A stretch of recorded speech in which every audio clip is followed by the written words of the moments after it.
Okay, good morning, everybody. Hope everybody's doing well. Man, it's good to be back with everybody. Hope everything's going well. Andy, give me the heads up that all looks is good on my end. Appreciate you being here. All good, good, amazing. Just share with you a little bit about my week as a way to get started here. It's amazing how this works. At least I don't know about you. I hope you feel this way. So many times since we started the boost, what we spoke about during the day was what I needed the day during that day. Last week, I got indication that I can get to Israel for 3 days. I'd applied for a certain visa to get in for a whole bunch of reasons. And it was literally until my flight was scheduled for Saturday night. It was literally 3 hours beforehand where everything sort of cleared out. You can imagine every single day, the ups and the downs, going, not going, going, not going, going, not going. And that whole concept of staying focused and not thinking about all the problems that we spoke about. This idea of immersion it was every day last week. Saturday night, I get the call to go. And then I flew to Israel Saturday night. And that's why I tried very hard to make sure that the boost was rolling, and then technical difficulties and Wi-Fi, and every day was a thing. And a lot of times when I was there, and I flew back last night, even on the airport on the way home, I couldn't get through the security, and they sent me to the passport office and the borders office. Forget about it. But thank God it was I got through, and it was 3 of the most incredible days I've had. And every day is the most incredible day in the world. Every day. Every day was the most incredible day in the world. But being in Israel for 3 days was really powerful. If you've never been there, you got to go. And if you've been there before, you got to go back. There's very few feelings like touching the wall after getting, yeah, that is the boost. Touching the wall after not being able to get there for a year and a half, and getting the call basically a couple days earlier that you have 3 days. Jumping on an airplane, flying, getting there, 3 days, running around the country doing whatever I was there to do. Walking the streets, feeling the cobblestones on your feet. Having the best shawarma of my life. I'm telling you, the shawarma got better. Just letting you know. I don't know what they did to that meat, man. Just waking up to the Jerusalem sky. Nothing like it. And this whole time was a balance of these two traits that we've been dealing with. It was a balance of immersion. Every day was something. That's right. Every day was another complication, to the point in which even when I was there, someone whispered that I hope they let you out. Or God forbid they don't stamp your passport with something. Like every day was another distraction. And because of the boost, I kept on telling myself, like, we're talking about this. Victory, eternality. It's about being here. And throughout the day, some of the complications that I thought about in the morning went away and new ones popped in. One of them, which happened to be right before one of our boosts, was we were staying in an apartment, and some of the nicer apartments there, it's all tiles everywhere. You know what I'm talking about? If you can picture it, for those who have been to Israel, tiles everywhere. And literally right before one of our boosts, literally right before I sat down to do the boost, if you can imagine, I bent down and my phone fell out of my pocket and shattered on the floor. So I'm in this country with everything on my phone, including Waze, and shattered. Complications that I wasn't anticipating 10 minutes beforehand. How am I going to get around? How am I going to get out? What am I going to do? And even that resolved itself. Immersion. being fully present to where you are, because the truth is, even the things we think are coming down the pike that day, days are long and things happen. And during that day, someone said, hey, I know a guy who knows a guy who knows a guy. And believe before you know it, during one of my meetings, they called somebody, a messenger guy shows up. I hand him my phone. He leaves. 4 hours later, a messenger guy shows up and hands me my phone back, brand new. It cost me a lot of money, but it was worth it. I never would have thought that was possible in the morning. There's so many things that happen to us that we don't know how it's going to get solved. And when we get closer to it, we can see it differently. But when we're standing far, far away, it just seems like, I don't know how this is all going to work out. And when we allow ourselves to get lost in that nervousness and that anxiety and that worry, it overwhelms us. And it impacts the feeling of, I have a day. This is my day. This is going to be the best day of my life. And that was the work that we were doing together, of victory, of eternality, of in Hebrew, we use the word netzach. That's the only way. I'm all in, I'm all here. I'm not going to overthink. When I get to it, I'll make a decision. When I get closer to it, I'll have information that I wouldn't have beforehand. And what that leads us to is this feeling of, I have to find something that can balance between healthy ambition and healthy immersion. Immersion is, I'm happy right now. But if I'm over, if I spend too much time and I'm happy right now, man, I can live in a don't worry, be happy mentality, but I'm not going to push for more. I'm not going to be hungry for greatness. And that, which we spoke yesterday, is this new world called Hod, which is the world of appreciation. It's a trait in which we are grateful. And when we fill ourselves up with gratitude, we fill up a tank that has the positive energy to go up against potential negative circumstances and not lose the access to our soul. You see how that all connects? The best way to achieve greatness is by accessing your soul, which is eternality, which is immersion. However, when it's filled with negative thoughts, you block it. But there are things that happen. Your phone falls on the floor. You may have border issues. You may have a lot of issues in your day. So you can't just be Pollyannish about it. You can't be like, everything is fine, don't worry, it'll all good. There is a concept that if you believe strongly in God, and yeah, you get special stuff, but that's a whole nother conversation. But just in our practical lives, we have to be prepared for circumstances to be challenging. So our soul is what we got to get to, because once we tap in there, we're going to find strength we never had before. If we just live in our brains, we're not going to get to the extent of our capacity. But if we go into the day, if we go into our lives, and we are not overwhelming ourselves with the positivity of appreciation and gratefulness, what happens then is that when we go up against challenge, the negativity or the worry or the anxiety of not achieving the challenge overwhelms us to a place in which it blocks our true power. I hope that was clear.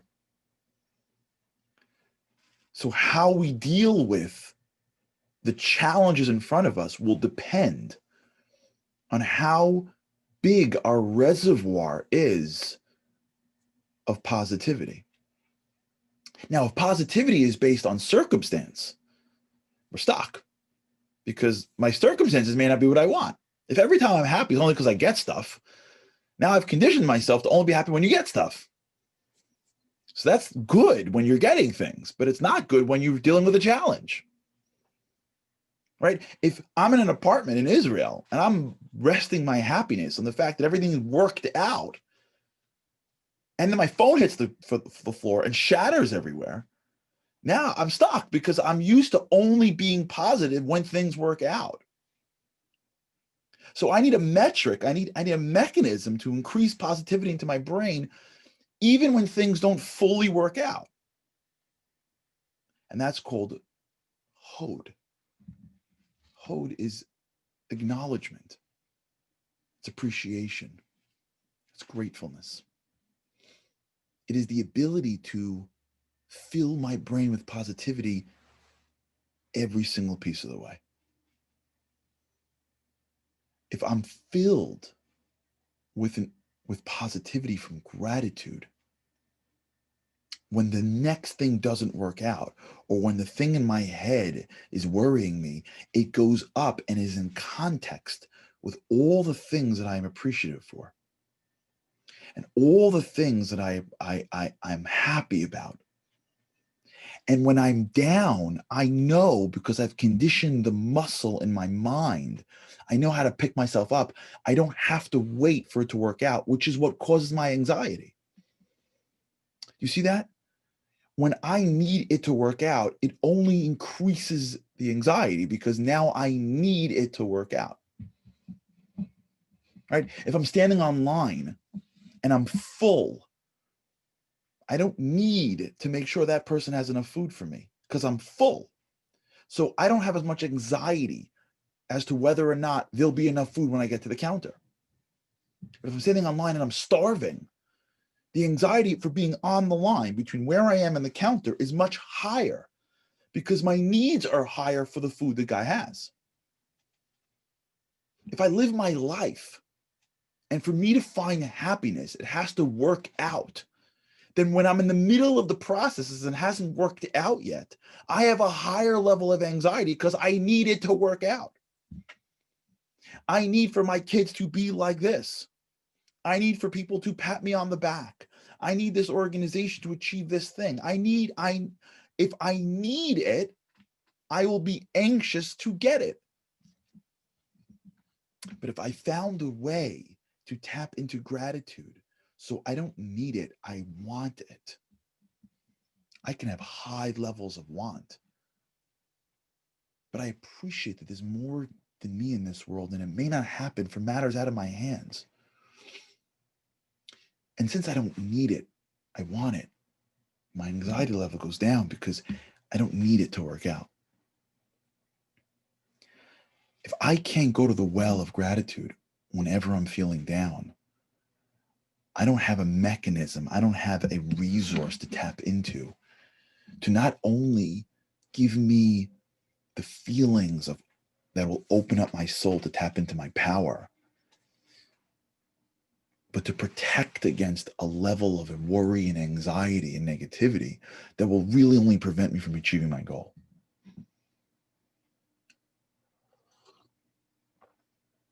We make a mistake in thinking that athletes need to win. The great athletes don't need to win. They want to win. And it's very different. And you can tell because when they lose, usually great athletes aren't destroyed. There was an athlete who they thought was one of the greats, and he's proving to be fairly mediocre, named Cam Newton. Cam Newton is a quarterback for now the New England Patriots. After he lost in the Super Bowl, he was a wreck beyond what a professional quarterback should look like. He unraveled.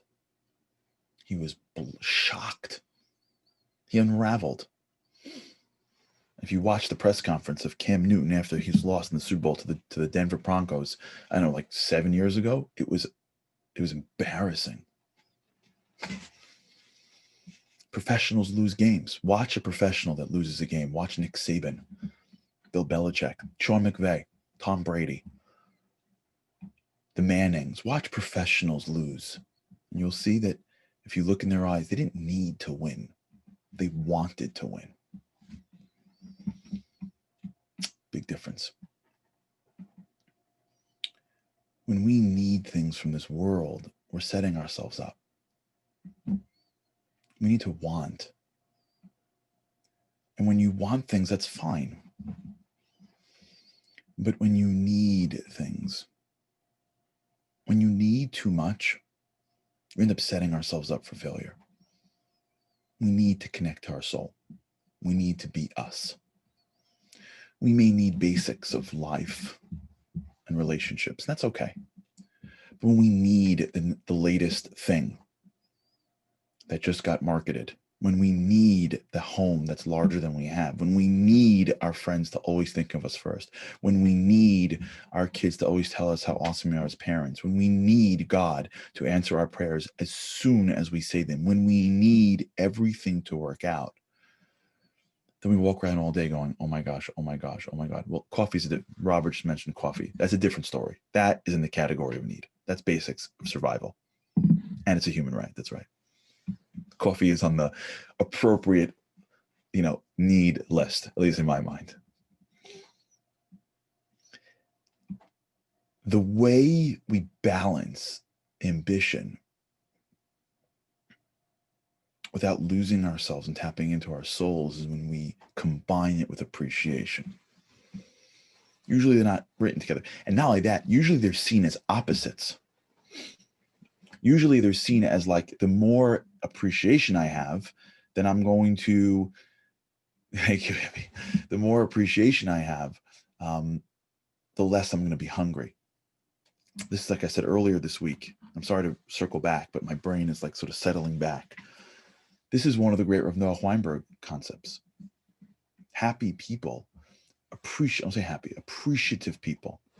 He said happy, but in his, if you studied his approach, you would see that what he really means is grateful. He's just connecting gratitude to happiness. But in this case, we're going to use the core. Grateful, appreciative people are not less ambitious. They're just properly ambitious. Because ambition and growth can really destroy people too. I know people like this. I know people whose ambition destroys everybody else, who in their ambition, A, are never happy, and B, have destroyed people. I also know people who are differently ambitious, but still very much ambitious, but their ambition is based on wanting more because they're so happy with what they have. So if you're happy with it, why wouldn't you want more of it? If you're grateful and happy about the chocolate in front of you, you wouldn't reach for another piece? It's not coming from you need it. It's coming because you appreciate it and you want it. And if there's no more chocolate, you're not losing yourself. You're happy with what you had. And if somebody else walks in, the fact that you had the chocolate that you love and you were appreciative of it, it makes you more inclined to share with others. That's the aspect of leadership. That's what it means to be a bigger person. And for us to build this quality, we have to make time. We have to stop our day, which is a day of doing and doing and doing and doing, into enable and to push ourselves to focus on being grateful. And I remember when I was there, and just to give you this, and I'll end with this, because I want to try and tighten up to get to the 20. I know the past week I've been going over my 20-minute mark. We're going to try to keep the shows from 18 to 20. Throughout my week, stuff popped up that would create a little bit of a challenge in 3 hours from now. And I was sitting with a person, I was involved in something, and I was so happy to be in Israel. I knew that in 3 hours there'd be a challenge for whatever reason. I said to myself, you'll deal with it in 3 hours. Be grateful for where you are right now. It was hard, super hard, super hard. But it changed the game. It changed the game. By being able to draw on a little bit of gratitude, the whole day felt different. And dealing with the whole challenges felt different. This is what we're up against. A world that tells us that we're not happy unless we get something. It ain't true. just good to, it's good for consumerism. Our job now, especially now, is to start to flex the muscle of gratitude, to picture our minds like a pool, and to make sure that we begin by filling it up every day with enough gratitude that when we go out to our day, regardless of what happens, it pales in comparison to the stuff that we already have. And just coming at it with that perspective and strength changes how we deal with everything. All right, we'll continue this. Thanks so much for sticking with us. Appreciate being back with you. With God's help, can't wait to see you again tomorrow.